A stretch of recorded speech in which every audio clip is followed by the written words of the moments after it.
Right, I'm just taking little bits of it out now.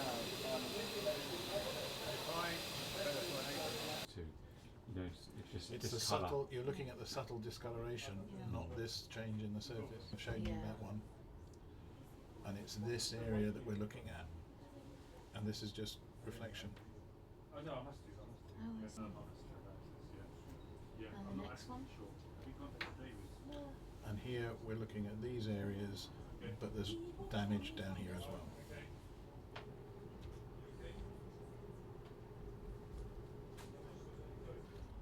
Sorry, we'll start again.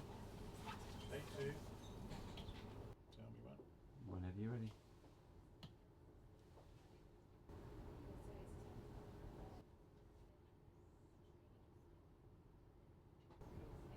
This is about the most common ubiquitous disease in mankind, tooth decay or dental caries. It's a mineral loss from the crown of the tooth.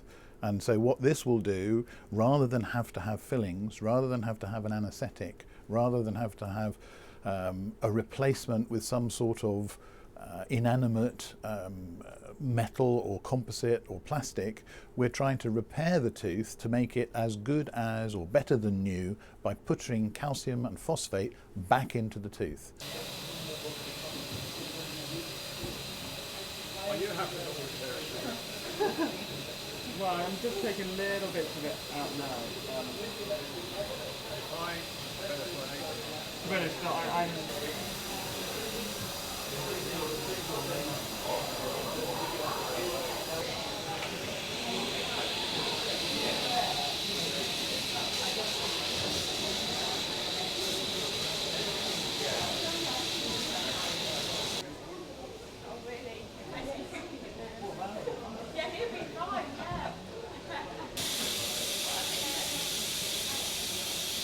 The problem that we have is to try and put that mineral back in, and people have been trying to do this for the last 15, 20 years or so. And the breakthrough we have is to harness techniques that have been used elsewhere to use minute electrical currents to drive the mineral, natural mineral that was in the tooth before, back into the depths of the lesion. ever so slightly chalky.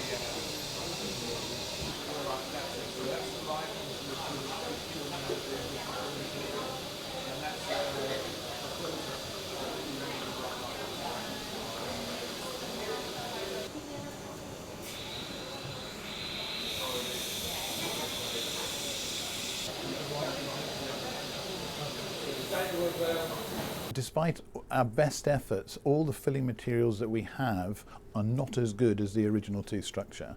They're either metallic or resin or a ceramic. They have different mechanical properties. They will expand at different rates to temperature.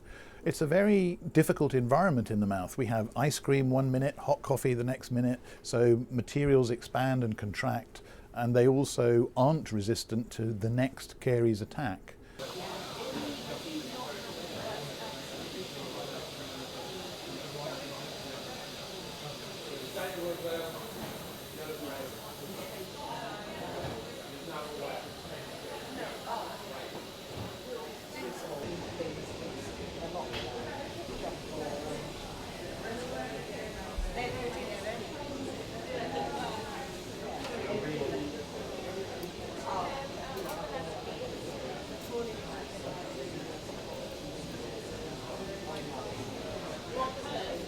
Well, if I can say to the patient, if we use this type of procedure, I don't need to think about giving you an anesthetic. No jabs involved. Again, we don't get you into that cycle of filling and then 10, 5, 10, 15, 20 years down the line needing to redo that. I'm just going to place it open wide for me. Okay, I'm just going to place it on the button. I don't think that's where it's going. Right, it's pretty tasty.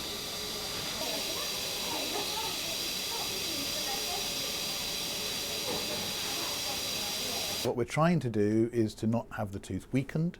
We're trying to have a repair that's essentially healing the tooth, and we're trying to do that in a patient-friendly way without an anaesthetic, without a drill.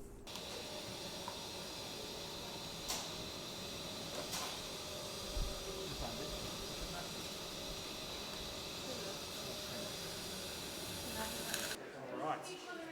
moving over the bottom. Open up again for us, mate. Right. So we've got the lower left 6 there, feet coming through, it's partially... By trying to remineralise, you're trying to prevent the disease in the first place. So anything that can encourage that, anything that can do that, will give you a much better chance of stopping it occurring. The classical preventive material we have is fluoride, okay, fluoridated toothpaste. For example, sometimes you put fluoride in water. So if we can get the maximum dose of fluoride required, then basically we can actually harden the enamel, remineralise the enamel, and actually prevent the disease.